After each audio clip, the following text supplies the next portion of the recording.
Hi guys, welcome back to my channel. তোমরা কেমন আছো? অনেক দিন পরে কমন আছো বলছি, আসলে অনেক দিন পরে পরে তো আমি মাসে 9 মাসে 6 মাসে একদিন একটা ব্লগ দিই। তার আগে তো দিই না, কিন্তু আজকে দেখো শুয়েছিলাম সকাল দিয়ে, শরীরটা একদম ভালো, কারণ একটু গায়ে জ্বর জ্বর এসছে কেন জানি না। তো কি হবে এবার পুজোয় জানি না। তো আকাশের অবস্থা খুবই খারাপ। দাঁড়াও, জানলাটা দিয়ে দিই, বৃষ্টির জল আসছে ঘরে। তো দেখো কি বৃষ্টি হচ্ছে, কি পরিমাণে বৃষ্টি হচ্ছে, আর আমার ব্যালকনিতে দেখো জল উঠে ভরে গেছে।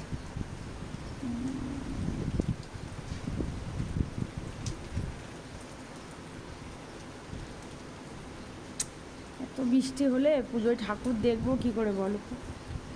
এত বৃষ্টি হলে পুজোর সময় ঠাকুর দেখবো কি করে বলো? সকাল থেকে এখনো উঠে মনে হয় চোখে মুখে জল দিইনি, বুঝে শুয়ে আছি সকাল দিয়ে, এতই শরীরটা খারাপ লাগছে। তো ভাবলাম অনেকদিন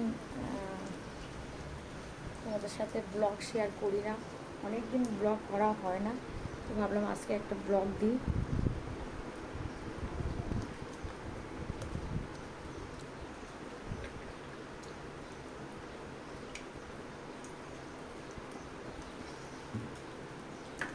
শরীরটা ভালো নেই, রাত্রির থেকে শরীরটা খুব খারাপ লাগছে, চোখ মুখ ঢুকে গেছে, এই যে বৃষ্টি হচ্ছে।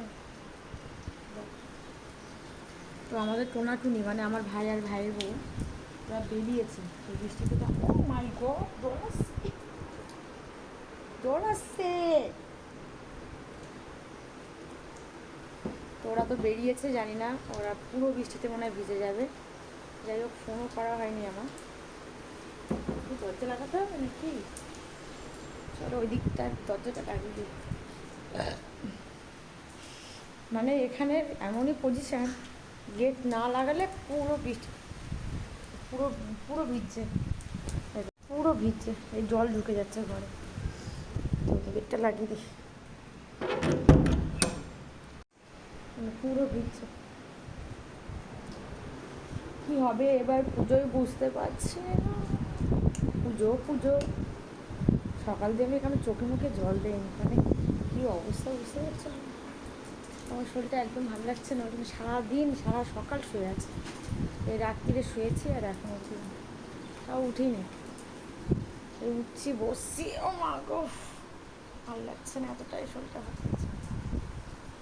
তো পুজোয় কী হবে এবার জানি না, এত বৃষ্টি এত বৃষ্টি, ধারণার বাইরে। তো চলো কী আর বলবো বলো, বৃষ্টি দেখে ভাবলাম এই বৃষ্টিটা তোমাদের সাথে শেয়ার করি। সব জায়গায় যেহেতু হচ্ছে, কিন্তু দেখো আমাদের এখানে প্রচুর বৃষ্টি, তাই তোমাদেরকে শেয়ার করলাম। টাটা, সবাই ভালো থাকবে, সুস্থ থাকবে, পুজো সবাই সুন্দর করে কাটাবে। টাটা।